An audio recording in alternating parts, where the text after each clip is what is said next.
நீங்கள் பார்த்து கொண்டிருப்பது உங்கள் ஜாஷ்வா டிவி. சகல ஜனங்களுக்கும் நற்செய்தி. உருகாதோ நெஞ்சம் நெகிழாதோ கண்ணீர் பெருகாதோ ராஜா இயேசு ராஜா. இந்த நிகழ்ச்சியை உங்களுக்கு வழங்குவது கூரைக்கடை, ஆனங்குளம் மற்றும் பாவூர்சத்திரம்.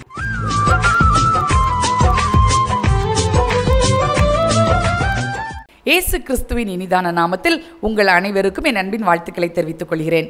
இந்த நாளிலும் சிலுவை தியான நேரம் மூலமாக உங்களை சந்திப்பதிலே மிக்க மகிழ்ச்சி அடைகிறேன். இந்த நாளுக்கான தலைப்பு என்ன தெரியுமா? அன்பே பிரதானம்.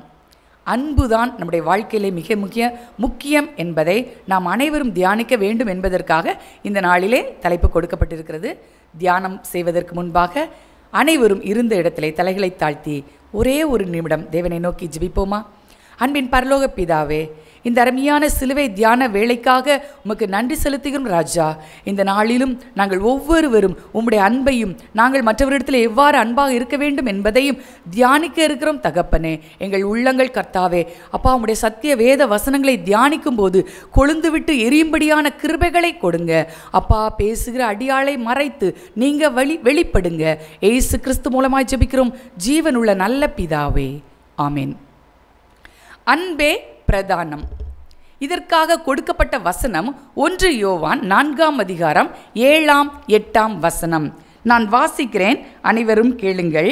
பிரியமானவர்களே, ஒருவரில் ஒருவர் அன்பாய் இருக்க கடவோம், ஏனெனில் அன்பு தேவனால் உண்டாயிருக்கிறது. அன்புள்ள எவனும் தேவனால் பிறந்து அவரை அறிந்திருக்கிறான். அன்பில்லாதவன் தேவனை அறியான், தேவன் அன்பாகவே இருக்கிறார். ஹல்லேலூயா. இந்த வசனத்தில் 2 வசனத்திலையும் அன்பு என்ற வார்த்தை மறுபடியும் வந்திருக்கு. நான் வாசிக்கும் போது எத்தனை பேர் குறித்து வைத்தீங்கன்னு தெரியல. எத்தனை முறை வந்தது யாருக்காவது தெரியுமா? 5 முறை வந்திருக்கிறது. ஸோ இது ஒரு அருமையான வசனம். இந்த வசனத்தில் முழு வசனத்தையும் அல்ல, ஒரு வசனத்திலையும் எல்லாம் அடங்கியிருக்கிறது. அதுதான் பிரியமானவர்களே, ஒருவரில் ஒருவர் அன்பாயிருக்க கடவோம். அன்பு தேவனால் உண்டாயிருக்கிறது, அன்பில்லாதவன் தேவனை அறியான். அதெல்லாம் அதற்கு பிறகுதான். முதல்ல நமக்கு கொடுக்கப்பட்ட கட்டளை என்ன தெரியுமா? நாம் ஒருவரில் ஒருவர் அன்பாக இருக்க வேண்டும். இந்த கடைசி காலத்தில் அன்பு தணிந்து போய் இருக்கிறது. எல்லாரிடத்துலையும் சண்டை, சமாதானம் இன்மை. ஆனால் தேவன் நமக்கு கொடுக்கிறார் ஒரு கட்டளை, நாம் ஒருவரில் ஒருவர் அன்பாக இருக்க வேண்டும். ஏன் தெரியுமா? அதுதான் அதற்கு பின்பான உள்ள வியாக்கியானம். அன்பில்லாதவன் தேவனை அறியான். நாம் தேவனை அறிந்திருக்கிறோம், தேவனை தொழுது கொள்கிறோம், நாம் ஆவியோடும் உண்மையோடும் தொழுகிறோம் என்றால் நாம் அன்பாக இருக்க வேண்டும். ஸோ யார்கிட்டலாம் அன்பாக இருக்க வேண்டும், அதை தான் நாம் தியானிக்க போகிறோம். 5 குறிப்புகளை மிக ஷார்ட்டாக ஸ்வீட்டாக உங்களுக்கு சொல்ல போகிறேன். முதலாவது, நாம் யாரிடம் அன்பாக இருக்க வேண்டுமானால் கணவன் மனைவி இடத்துல. கடந்த நாட்களில் ஒரு இன்டர்வியூ ஒரு மனைவியும் கணவனும் கொடுத்தாங்க. மனைவி தான் முதல்ல பேசினா, எங்களுக்குள்ள சண்டையே வராது, நாங்கள் ரொம்ப ஒற்றுமையாக இருப்போம் அப்படின்னு சொல்லி பேசினா. ரொம்ப ஆச்சரியம். அந்த இன்டர்வியூ எடுத்தவர் அதிர்ந்து போனார். உங்களுக்குள்ள சண்டையே வராதா, அப்படியா அப்படின்னு கேட்டார். அவர் ரொம்ப மகிழ்ச்சியாக பேசினா. கணவன் சொன்னார், ஆம், நாங்கள் பேசிக்கொள்வதே இல்லை என்றார். இதை கேட்டோன்னு எனக்கு அதிர்ச்சி ஆயிற்று. 3 ஆண்டுகளாக ஒரே வீட்டில் கணவன் மனைவியாக இருக்கிறோம், ஆனால் நாங்கள் 2 பேரும் பேசிக்கொள்வதில்லை. ஸோ அந்த இன்டர்வியூ பண்ணவர் கேட்டார், ஏன்? நாங்கள் பேசினாலே சண்டை தான் வருது, அதனால் பேசாமல் இருக்கிறோம் என்று. இந்த காலகட்டத்தில் மிக அதிகமாக டைவர்ஸ், கணவன் மனைவிக்குள்ள சண்டை. ஆனால் வேதம் சொல்கிறது, நீங்கள் ஒருவரில் ஒருவர் அன்பாக இருக்க வேண்டும் என்று. ஸோ கணவன் மனைவி எப்படி அன்பாக இருக்க வேண்டும் என்று யோபு என்ற ஒரு மனிதன் மூலமாக தான் நாம் எல்லா அன்பையும் குறித்து பார்க்க போகிறோம். யோபு தன்னுடைய மனைவி கிட்ட எப்படி இருந்தார், யோபுக்கு எவ்வளவு பிரச்சனை வந்த போதும் எவ்வளவு பொறுமையாக இருந்தார் என்று நம் வேதத்தில் வாசிக்க போகிறோம். அதற்கு முன்பாக யோபுக்கு என்ன பிரச்சனை வந்துச்சுன்னு நான் சொல்ல போகிறேன். எல்லாருக்கும் தெரிஞ்ச பிரச்சனை தான். யோபுக்கு எல்லாமே இழப்பு, எல்லாமே இழந்து விட்டார். அவருடைய ஒட்டகங்கள், மாடு ஏர் மாடுகள், ஆடுகள் எல்லாத்தையும் அவர் இழந்துட்டார். எல்லாமே ஆயிரக்கணக்கில் இருந்துச்சு. 7000 ஆடுகள் 3000 ஒட்டகங்கள் என்று இருந்தது. எல்லாத்தையும் இழந்துட்டார். கடைசியாக அவருடைய 10 பிள்ளைகளையும் இழந்து விட்டார். கடைசியாக தன்னுடைய சரீரத்திலும் நோய் வந்தது. தன்னுடைய சரீரம் பருக்களால் நிறைந்திருந்தது. இந்த சூழ்நிலையில் அவருடைய மனைவி அவரை பார்த்து என்ன சொன்னா தெரியுமா? யோபு 2ஆம் அதிகாரம் 8, 9 போன்ற வசனங்களை நான் வாசிக்கிறேன். அவன் ஒரு ஓட்டை எடுத்து தன்னை சுரண்டி கொண்டு சாம்பலில் உட்கார்ந்திருந்தான். அவன் மேலெல்லாம் அப்படி பருக்கள் வந்திருந்தது. ஓட்டை வச்சு சுரண்டிட்டு இருக்கான். அவனுடைய மனைவி அவளை பார்த்து சொல்றா. அப்பொழுது அவன் மனைவி அவனை பார்த்து, நீர் இன்னும் உம்முடைய உத்தமத்தில் உறுதியாய் நிற்கிறீரோ? தேவனை தூஷித்து ஜீவனை விடும் என்றாள். இப்படி சின்ன சின்ன சண்டைகள், சின்ன சின்ன பேச்சுகள் எல்லார் வாழ்க்கையிலையும் வரும். பிரச்சனை வரும்போது இதுக்கு நீ தான் காரணம், ஏன் இப்படி செய்தன்னு சொல்லி எல்லாரும் கேட்பாங்க. ஆனால் கணவனுடைய பதில் எப்படி இருந்தது தெரியுமா? அடுத்த வசனம் 10வது வசனம் சொல்கிறது. அதற்கு யோபு, நீ பைத்தியக்காரி பேசுகிறது போல பேசுகிறாய். தேவன் கையிலே நன்மையை பெற்ற நாம் தீமையை பெற வேண்டாமோ என்றான்.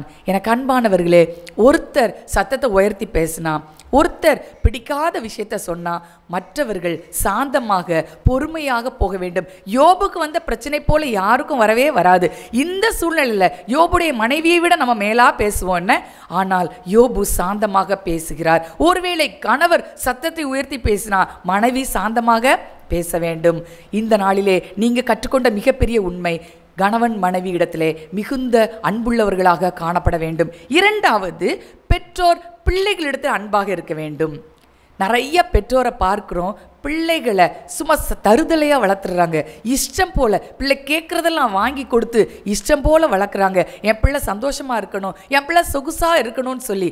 ஆனால் அந்த பிள்ளைகள் ஆலயத்திற்கு வருகிறார்களா என்று பார்ப்பதில்லை, அவர்கள் ஜெபிப்பார்களா என்று பார்ப்பதில்லை, அந்த பிள்ளைகளுக்காக பெற்றோர்களாகிய நாம ஜெபிக்கிறோமா என்று கூட பார்ப்பதில்லை. ஆனால் யோபு கிட்டிருந்து மறுபடியுமாக பெற்றோராகிய நாம எப்படி இருக்க வேண்டும் பிள்ளைகளிடத்திலிருந்து கற்றுக்கொள்ளப் போகிறோம். வாசிக்கலாமா? யோபு 1ஆம் அதிகாரம் 5ஆம் வசனம். விருந்து செய்கிற அவரவருடைய நாள் முறை முடிகிற போது யோபு, ஒருவேளை என் குமாரர் பாவம் செய்து தேவனை தங்கள் இருதயத்திலே தூஷித்திருப்பார்கள் என்று சொல்லி அவர்களை அழைத்து அனுப்பி பரிசுத்தப்படுத்தி அதிகாலமே எழுந்து அவர்கள் எல்லாருடைய லக்கத்தின்படியேயும் சர்வாங்க தகனபடிகளை செலுத்துவார். இந்த பிரகாரமாக யோபு அந்நாட்களிலெல்லாம் செய்து வந்தான். ஹல்லேலூயா. தன்னுடைய பிள்ளைகள் ஒருவேளை பாவம் செய்து விடுவார்களோ என்று அவர்களை அழைத்து அனுப்பி பரிசுத்தப்படுத்தி அவர்களுக்காக சர்வாங்க தகன பலிகளை செய்து வந்தான். எனக்கு அன்பானவர்களே, மிக முக்கியமான விஷயம் தன்னுடைய பிள்ளைகளுக்காக ஜெபிப்பது. ஒருவேளை உங்களுக்கெல்லாம் 2 பிள்ளைங்க 3 பிள்ளைங்க இருக்கும், 10 பிள்ளைங்க இருந்தாங்க இவங்களுக்கு. அவ்வளோ பேர் யாருக்கும் இந்த காலத்தில் இல்லை. இந்த 2 பிள்ளைங்க 3 பிள்ளைகளுக்காக நாம் ஜெபிக்காமல் யார் யாருக்கா எல்லாமோ கடிதம் எழுதுகிறோம். நல்லதுதான், பரவாயில்ல, அது தப்பாக குறையாக சொல்லலை. ஆனால் நீங்கள் ஜெபிக்க வேண்டும். அவர்களை அழைத்து அனுப்பி அவர்களுக்காக நீங்கள் ஜெபிக்கணும், அவர்களுக்காக நீங்கள் உபவாசம் செய்ய வேண்டும். அவ்வாறு யோபு செய்தார். யோபு செய்ததுனால பின்னாட்களிலே எவ்விதமாக ஆசீர்வதிக்கப்பட்டார் என்று நம்ம கடைசியில் பார்க்கலாம். 3வதாக, நண்பர்களுக்காக ஜெபித்தல். ஒரு பிரச்சனைன்னு வரும்போது நண்பர்கள் என்ன செய்திருவாங்க? கைவிட்டுருவாங்க. அது இந்த காலத்தில். ஆனால் அந்த நாட்களிலே யோபுவுக்கு பெரிய பிரச்சனை வந்தது. என்ன பிரச்சனை? அவனுடைய ஆஸ்தியெல்லாம் அழிந்தது. கடைசியாக அவனுடைய சுகமும் போயிடுச்சு, அவனுடைய பிள்ளைகள்லாம் இறந்து போயிட்டாங்க. இந்த சூழ்நிலையில் அவனுடைய 3 ஃப்ரெண்ட்ஸும் கேள்விப்படுகிறார்கள். கேள்விப்பட்டு அவர்கள் என்ன செய்தாங்க தெரியுமா? ஓடோடி வருகிறார்கள். வேதத்திலே வாசிப்போம். யோபு 2ஆம் அதிகாரம் 11ஆம் வசனம். நான் வாசிக்கிறேன், கேளுங்கள். 2:11. யோபுடைய 3 சிநேகிதராகிய தேமானியனாகிய எலிப்பாசும் சூகியனாகிய பில்தாத்தும் நாகமாத்தியனாகிய சோப்பாரும் யோபுவுக்கு நேரிட்ட தீமைகள் யாவையும் கேள்விப்பட்ட போது அவனுக்காக பரிதபிக்கவும் அவனுக்கு ஆறுதல் சொல்லவும் ஒருவரோடொருவர் யோசனை பண்ணி கொண்டு அவரவர் தங்கள் ஸ்தலங்களிலிருந்து வந்தார்கள். ஹல்லேலூயா. என்னுடைய நண்பன் இப்படிப்பட்டதான சூழ்நிலையில் போயிட்டானே, எவ்வளோ பணக்காரனாக இருந்தவன் இப்படி மாறிட்டானேன்னு சொல்லி அவனுக்காக பரிதபிக்கவும் அவனுக்கு ஆறுதல் சொல்லவும் ஓடோடி தங்கள் ஸ்தலங்களிலிருந்து வந்தார்கள் என்று வேதம் சொல்கிறது. எனக்கு அன்பானவர்களே, வேதத்திலே இது ஒரு முக்கியமான இதில் ஒரு தப்பு வந்துருச்சு, வேதத்திலேங்கிறதுலேருந்து வேண்டாம், சரியா? எனக்கு அன்பானவர்களே, இப்படிப்பட்ட நண்பர்கள் நமக்கு இருக்கிறார்களா? இப்படிப்பட்ட நண்பர்களாக நாம் இருக்கிறோமா? ஒரு குட்டி கதையை சொல்ல ஆசைப்படுகிறேன். 2 நண்பர்கள் காட்டு வழியாக பிரயாணமாக போய் கொண்டிருக்கிறார்கள். வழியிலே திடீரென்று ஒரு கரடி அவர்களுக்கு எதிர்பட்டது. ஒருவனுக்கு நன்றாக மரம் ஏற தெரியும், மற்றவனுக்கு தெரியாது. கரடி மரத்தில் கண்டிப்பாக ஏறாதுன்னு சொல்லிட்டு மரம் ஏறி தெரிந்தவன் கிடுகிடுன்னு மரத்தில் ஏறிக்கொண்டான். மற்றவன் பார்த்தான், நண்பனே என்னை விட்டுட்டியே, என்னை விட்டுட்டு நீ மரம் ஏறிட்டியே, நான் என்ன பண்ணுறது? நீ என்னமோ செய்ப்பா, நான் என்னை தப்பித்து கொள்ளணும், அது மட்டும் தான் எனக்கு தெரியும்னு சொல்லி அவன் சாதாரணமாக பதில் சொல்லிவிட்டான். ஒரு நிமிடம் ஜெபிக்கிறான். ஏசப்பா எனக்கு ஞானத்தை தாங்க, என் நண்பன் என்னை கைவிட்டு விட்டானே, எனக்கு ஞானத்தை தாங்க என்று ஜெபித்த போது தேவன் அவருக்கு ஞானம் கொடுத்தார். அதன்படி அந்த நண்பன் மற்றொருவன் செத்த பிணம் போல கீழே படுத்து கொண்டான். கரடி அருகிலே வந்தது, முகர்ந்து பார்த்தது, சரி செத்துட்டான் போலன்னு சொல்லி நகர்ந்து போய்விட்டது. மரத்தில் ஏறின நண்பன் கரடி வெகு தூரம் சென்ற பிறகு விரைவாக இறங்கி வந்தான். நண்பனிடத்தில் கேட்டான், என்ன நண்பா, கரடி உன் காதிலே ஏதோ கிசு கிசுத்ததே, என்ன சொன்னது? ஆபத்திலே உதவாத நண்பனை நீ நம்பாதே என்று சொன்னது என்று சொன்னான். எனக்கு அன்பானவர்களே, நன்றாக சென்று கொண்டிருக்கும்போது வாழ்க்கை நண்பர்கள் அநேகர் வருவார்கள். ஆனால் ஆபத்து என்று வந்தபோது அவர்கள் விலகி விடுவார்கள். நாம் ஒவ்வொருவரும் ஆபத்திலே ஒருவரோடு ஒருவர் அன்புள்ளவர்களாக இருக்க வேண்டும். மறுபடியுமாக நம்முடைய பிரசங்க வாக்கியம் சொல்கிறது, அதை நினைவுபடுத்துகிறேன். 1 யோவான் 4ஆம் அதிகாரம் 7ஆம் வசனத்தின் துவக்கம், ஒருவரில் ஒருவர் அன்பாய் இருக்க கடவோம். முதலாவது யார்கிட்ட சொன்னேன்? எஸ், கணவன் மனைவி இடத்துல, 2வது பெற்றோர்கள் பிள்ளைகள் இடத்துல, 3வது நண்பர்கள் ஒருவரோடு ஒருவர் அன்பாய் இருக்க வேண்டும், 4வது உடன் பிறந்தோர் அன்பாய் இருக்க வேண்டும். எனக்கு அன்பானவர்களே, சொத்து பிரச்சனைன்னு சொல்லி வந்துட்டா என்ன வந்துடுது? உடன் பிறந்தவங்க யாருன்னே தெரியாத அளவுக்கு சண்டை சச்சரவு வந்து விடுகிறது. ஆனால் வசனம் சொல்கிறது, ஒருவரோடு ஒருவர் அன்பாய் இருக்க கடவோம். அன்பு திரளான பாவங்களையும் மூடும் என்று. அப்படியானால் நாம் உடன் பிறந்தவர்களிடத்திலே கண்டிப்பாக அன்பாக இருக்க அழைக்கப்படுகிறோம். இந்த லெந்து காலங்களிலே, இந்த சிலுவை வசனங்களை தியானிக்கிற இந்த நாட்களிலே, ஒருவேளை நம்மிடத்திலே இப்படிப்பட்டதான கசப்புகள் இருக்குமானால் தேவனிடத்திலே ஒப்புரவாக அழைக்கப்படுகிறோம். வாசிக்கிறேன், யோபு 42ஆம் அதிகாரம் 11ஆம் வசனம். அப்பொழுது அவனுடைய எல்லா சகோதரரும் சகோதரிகளும், இந்த யோபுடைய சம்பவம் தான் ஃபுல்லா, அப்படித்தானே? யாருடைய? யோபுடைய எல்லா சகோதரரும் சகோதரிகளும் முன் அவனுக்கு அறிமுகமான அனைவரும். யாரெல்லாம்? யோபுக்கு யாரெல்லாம் அவன் நல்லா இருக்கும்போது அறிமுகமானார்களோ அவர்கள் ஒருவேளை நெய்பர்ஸாக இருக்கலாம், பக்கத்து வீட்டுக்காரங்களாக இருக்கலாம், தூரத்தில் உள்ள ஃப்ரெண்ட்ஸாக இருக்கலாம், யாருனாலும் சரி. அவனுடைய முதல்ல யாரை பற்றி சொல்லப்பட்டிருக்கு? அவன் உடன் பிறந்தவர்கள், அவனுடைய சகோதரரும் சகோதரிகளும் முன் அவனுக்கு அறிமுகமான அனைவரும் அவனிடத்தில் வந்து, யோபுனிடத்தில் வந்து அவன் வீட்டிலே அவனோட போஜனம் பண்ணி, கர்த்தர் அவன் மேல் வரப்பண்ணின சகல தீங்கி நிமித்தம் அவனுக்காக அங்கலாய்த்து அவனுக்கு ஆறுதல் சொல்லி, அவரவர் ஒவ்வொரு தங்க காசையும் அவரவர் ஒவ்வொரு பொன் ஆபரணத்தையும் அவனுக்கு கொடுத்தார்கள். ஹல்லேலூயா. நல்ல பணக்காரனாக இருக்கும்போது சகோதர சகோதரிகள்லாம் என்ன செய்வாங்க? நம்ம கூட ஒட்டிக்கிடுவாங்க, அப்படிதானே? ஆனால் பணம் அவனை விட்டு போனது, சொத்து அவனை விட்டு போனது, சுகம் அவனை விட்டு போனது. இப்பொழுது அவனுடைய சகோதர சகோதரிகள் அவனிடத்தில் வந்து என்னெல்லாம் செய்தாங்களாம் பாருங்க. மறுபடியும் சொல்கிறேன், சகல தீங்கி நிமித்தம் அவனுக்காக அங்கலாய்த்து அவனுக்கு ஆறுதல் சொல்லி, வெறும் வார்த்தையினால மட்டும் இல்லை, எங்கள் அண்ணன் கஷ்டத்தில் படுறான் அப்படின்னு சொல்லி ஒவ்வொரு தங்க காசை கொடுக்குறாங்க, பொன் ஆபரணத்தை அவனுக்கு பரிசாக கொடுக்கிறதை வேதத்திலே வாசிக்கிறோம். எனக்கு அன்பானவர்களே, இப்படிப்பட்டதான அன்பு நமக்கு வேண்டும். நம்முடைய உடன் பிறந்தவர்களிடத்திலே நாம் அன்பு செலுத்துகிறவர்களாக மாற வேண்டும். 5வது, எல்லாத்துக்கும் மேலான ஒரு காரியம், தேவனோடு அன்புள்ளவர்களாக இருக்க வேண்டும். முதலாவது யார்கிட்ட? கணவன் மனைவி கிட்ட அன்பாக இருக்கணும்னு சொன்னேன். பெற்றோர் பிள்ளைகளிடத்தில் அன்பாக இருக்க வேண்டும் என்று சொன்னேன். 3வது நண்பர்களிடத்திலே ஒருவரோடொருவர் அன்பாக இருக்க வேண்டும் என்று சொன்னேன். 4வது உடன் பிறந்த சகோதர சகோதரிகள், நம்முடைய அண்ணன் அக்காமார் தம்பி தங்கையிடம் அன்பாக இருக்க வேண்டும் என்று சொன்னேன்.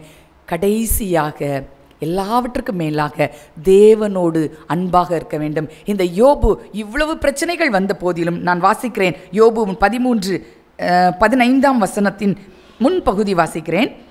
அவர் என்னை கொன்று போட்டாலும் அவர் மேல் நம்பிக்கையாயிருப்பேன், அவர் மேல் அன்பாயிருப்பேன் என்று யோபு வைராக்கியமாக சொல்கிறார். நம்முடைய வாழ்க்கையில் ஒரு பிரச்சனை வந்துட்டுனா நம்ம என்ன செய்வோம்? ஏசப்பா என்கிட்ட அன்பா இல்லப்பா, நான் ஏன் அவர்கிட்ட அன்பா இருக்கணும், நான் ஏன் பைபிள் வாசிக்கணும், நான் ஏன் ஆலயத்துக்கு போக வேண்டும் என்று பின்மாறி போய்விடுகிறோம். ஆனால் இப்படிப்பட்டதான வேதனையான சூழ்நிலையிலும் இவ்வளோ கஷ்டம் அவருடைய வாழ்க்கையில் வந்த போதிலும் என்னை கொன்று போட்டா கூட நான் அவனிடத்தில் அன்பாயிருப்பேன், அவரிடத்தில் நம்பிக்கையாயிருப்பேன் என்று யோபு வைராக்கியமாக சொல்கிறார்.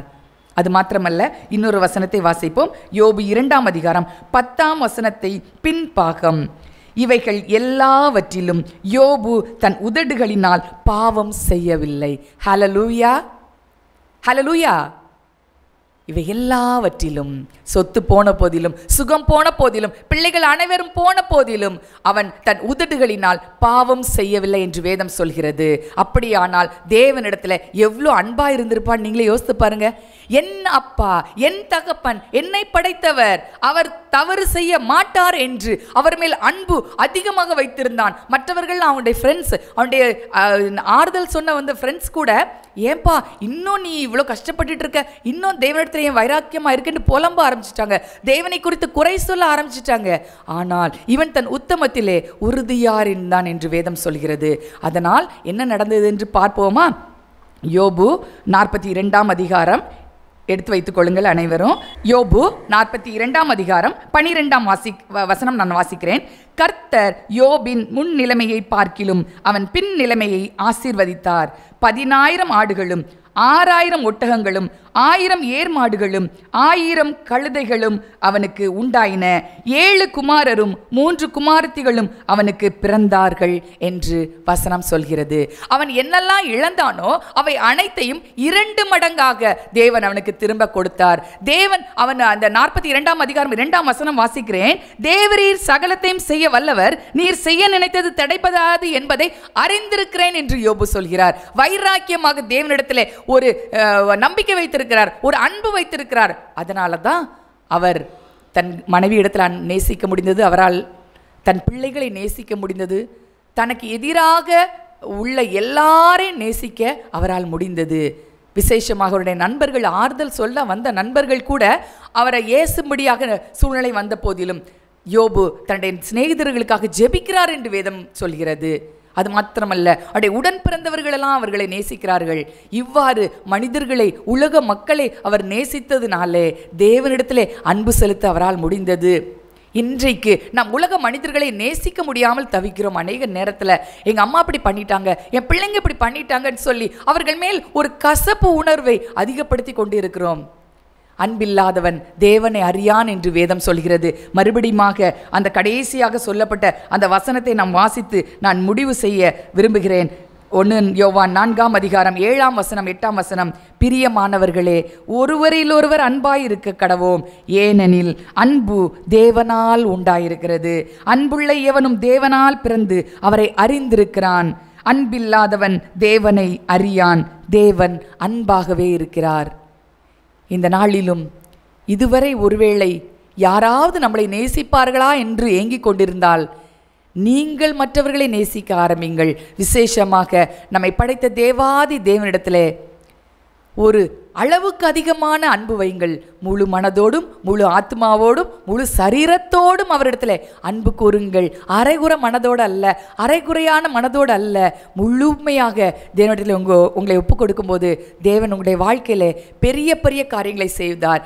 யோபுவுக்கு 2 மடங்கு எல்லாம் திரும்ப கிடைத்தது.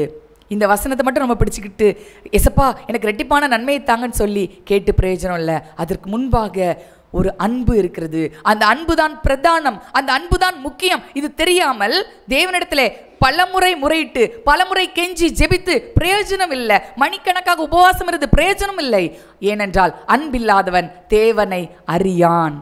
நீங்க அன்பு இல்லைன்னா தேவனை உங்களுக்கு பார்க்க முடியாது. தேவனிடத்தில் எப்படி ஜெபிக்கணும்னு, எப்படி ஆசீர்வாதத்தை பெற்றுக்கொள்ள வேண்டும் என்று தெரியாது. யோபுவுக்கு அந்த ரகசியம் தெரிந்திருந்தது. இந்த ரகசியத்தை இந்த நாளில் முதல் நீங்களும் அபியாசப்படுத்தி தேவனுடைய கரத்திலிருந்து ஆசீர்வாதத்தை பெற்றுக்கொள்ள உங்கள் ஒவ்வொருவரையும் வாழ்த்துகிறேன். நம்மை அர்ப்பணிப்போமா?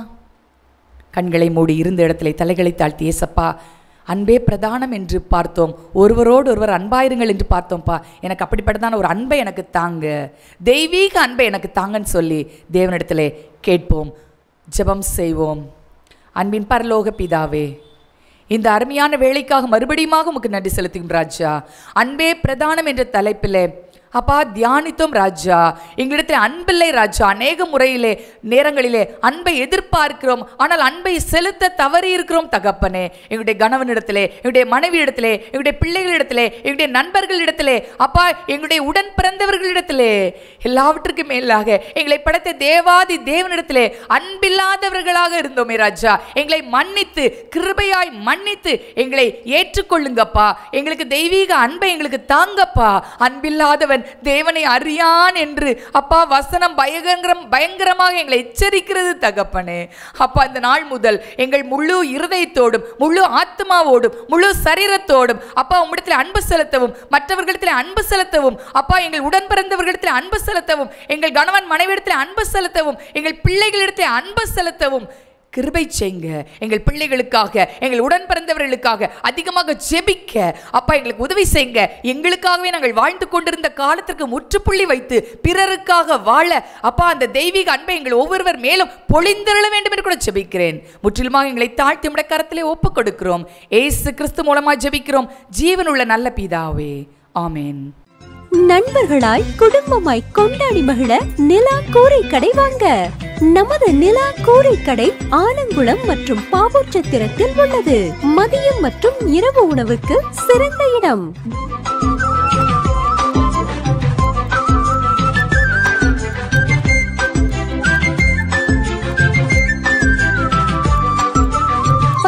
அருகில் பழைய சந்தை, பாவூர்சத்திரம் மற்றும் ஆலங்குளம் இந்தியன் வங்கி கீழ்ப்புறம். சீரக சம்பா மட்டன் மற்றும் சிக்கன் பக்கெட் பிரியாணி கிடைக்கும். உங்கள் எல்லா சுப நிகழ்ச்சிகளுக்கு ஆர்டரின் பெயரில் சிறந்த முறையில் உணவுகள் செய்து கொடுக்கிறோம். நிலா கூரை கடை ஆலங்குளம் மற்றும் பாவூர்சத்திரம்.